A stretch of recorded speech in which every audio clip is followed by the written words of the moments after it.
At least you get in the fights. At least you get in the fights. At least you get in the fights. I put belt to ass, and you can see that's what I do. The untouchable True School Sports Empire. And y'all know the rest, man. Now listen, this is the official Jaron Ennis versus Stanionis post-fight review. And your official result of the fight is a virtuoso masterpiece Jaron Ennis stoppage. That they had to get the coach to look after the fighter's well-being. Jaron Ennis just had his way from round 1 to round 6, beat the brakes off Stanionis. So like we asked, a lot of times we've come here over the years, we've criticized guys like Tio and Shakur and Devin and a lot of these American fighters that just haven't been getting it done in sensational fashion. Look, if we're quick to criticize, we best be as quick to praise. In Jaron Ennis tonight, he was special. And I'm the first one you can get on my case, because I've been doubting Boots for a while, saying he can't do this, he can't do that, or he's a showboat. Boy, tonight that he put it all together like a Picasso, whatchamacallit, and beat the fuck out of Stanionis. So shout out to Philadelphia, shout out to Boots and Boise Annis. Congratulations, you shut me up. So you're the it factor now. So good luck to you. Yeah, and to be honest, like Boots exceeded my expectations tonight. I thought Stanionis, was gonna be a lot more durable and at least take him the distance. I had Boots by UD, but listen, forget a late stoppage. This fight didn't even see the second half.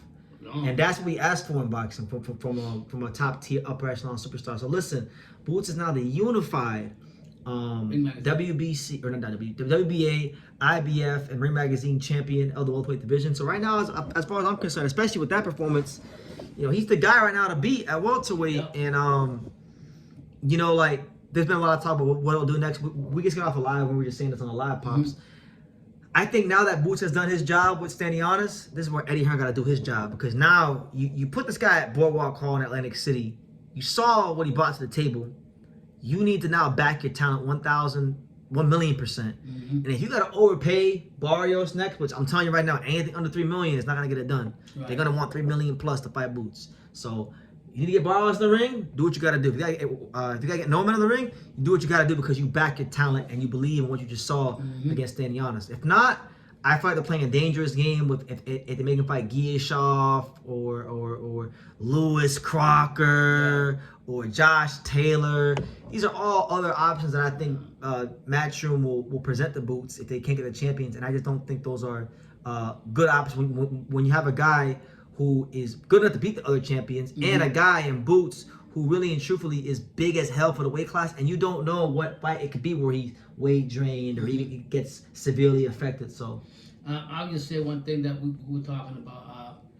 There's going to be some dominoes moving around in the rankings, and what is it called, P4 pound list, yeah. And I just hope that they don't take some fight boxers that just got there and the politics of boxing, and whoever leave them there just because of the name. Basically, what my dad's trying to say is what I said on the live is like if you want to put Boots in the pound list, please go ahead and do it.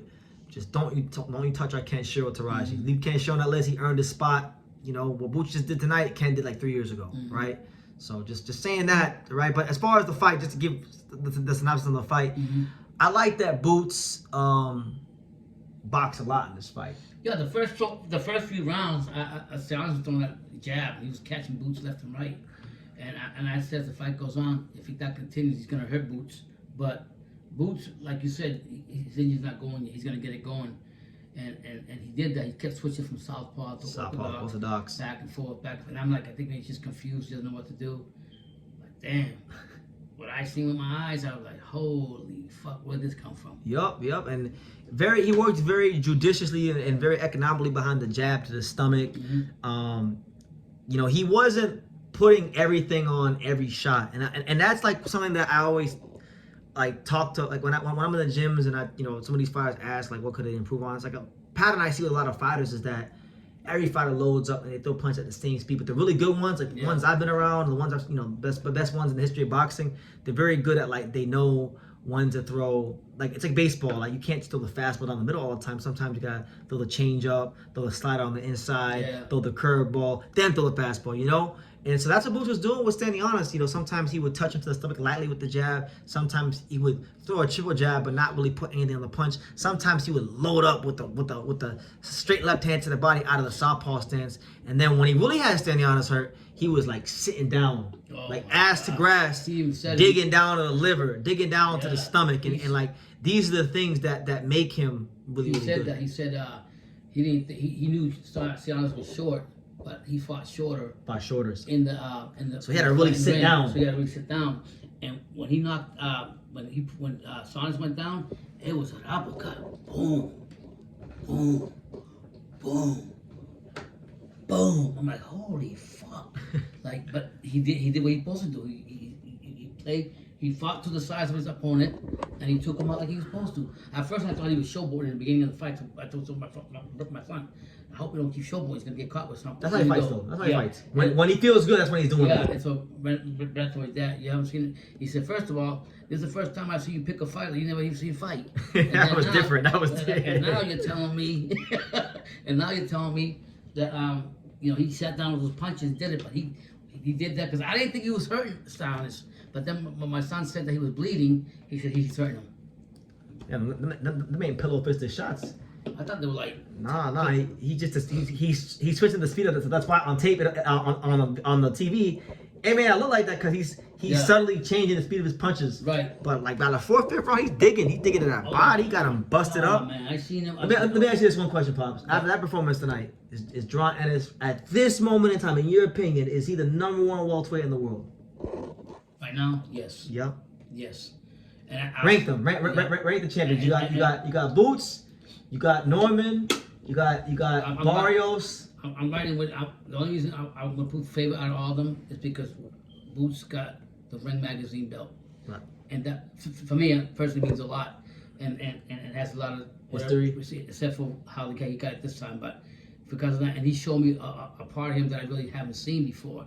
When I seen him against a Karen fight, I thought he just got exposed. He can't even fucking cut a ring off. How can he say he's the it factor? Well, saying that about the fight to him, so it's different. Yeah. Style-wise, it favored him a lot more. Yeah, so he came in and did that, and I would say the big fight between, in my opinion, the WC belt is prestigious supposedly.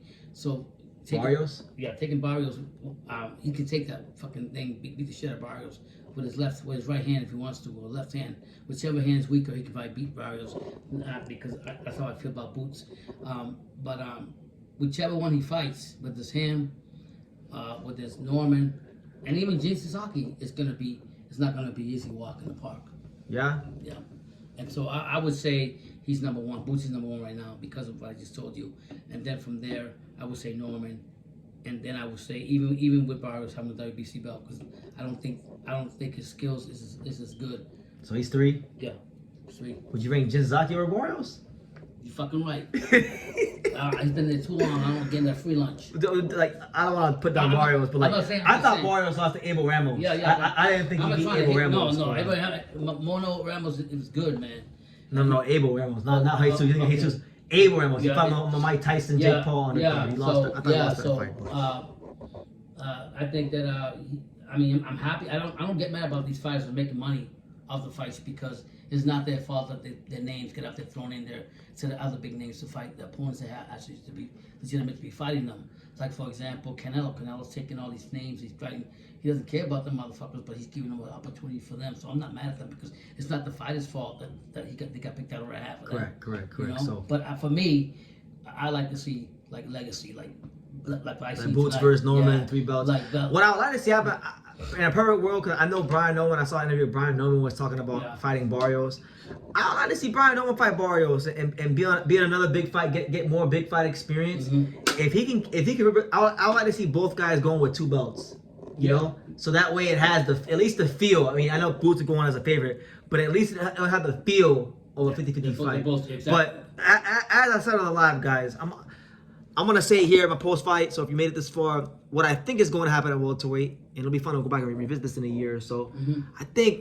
I don't think Boots is gonna get the Brian Norman fight or anything like that. And I think Brian Norman's gonna fight Jin Tazaki in Japan, because I think the handlers of Japan, like Mr. Honda and Hachiochi Nakaya boxing, they're gonna go ahead and they're gonna put up good money for this fight. with Brian Norman and Jin, and try to make Jin Sasaki the first Japanese welterweight champion.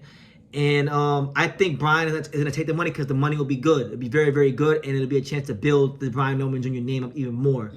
And this is where I think Eddie Hearn has to really be a promoter and go pay what. Like if Eddie really believes in Boots, you're gonna have to pay these guys above market value, and you're gonna have to lose money now in the short term to gain some money in the long term. You know it's gonna take a lot of money to fight Brian Norman because Brian Norman and his team already got offered $1.7 million and turned it down. So you know to fight Brian Norman Jr. now that he's defended his title, his name is bigger. Yeah.